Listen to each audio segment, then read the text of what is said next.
শেখ, আমাদের কাছে একজন ভাই প্রশ্ন পাঠিয়েছেন। তিনি প্রশ্ন করেছেন, সালাতের পর যে তসবিহগুলো আছে, সেগুলো যদি আমি ফরজ নামাজ পড়ার পরে হাঁটতে পড়ি, তাহলে কি একই সওয়াব পাওয়া যাবে?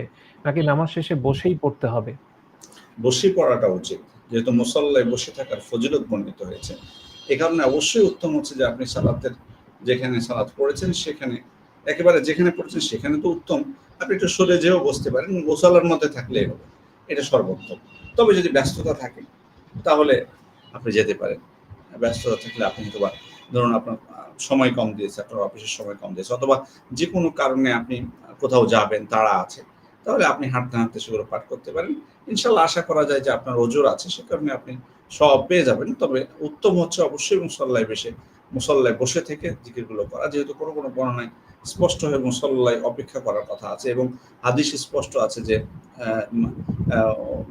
মালায়েকাতা তুসাল্লি আলাইহিম মা দামা ফি মুসাল্লাহুম আও কামা ক্বালা সাল্লাল্লাহু আলাইহি ওয়াসাল্লাম, অর্থাৎ যতক্ষণ তিনি মুসল্লায় বসে থাকেন ফেরেশতারা তার জন্য দোয়া করতে থাকেন।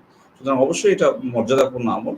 তবে একান্ত কোনো সমস্যা থাকলে আপনি বা তাড়া থাকলে মানে চলে আসতে পারেন এবং হাঁটতে এই জিকিরগুলো করতে পারবেন, অসুবিধা নেই। জি। জি, শুকরিয়া, জাযাকাল্লাহ খাইর।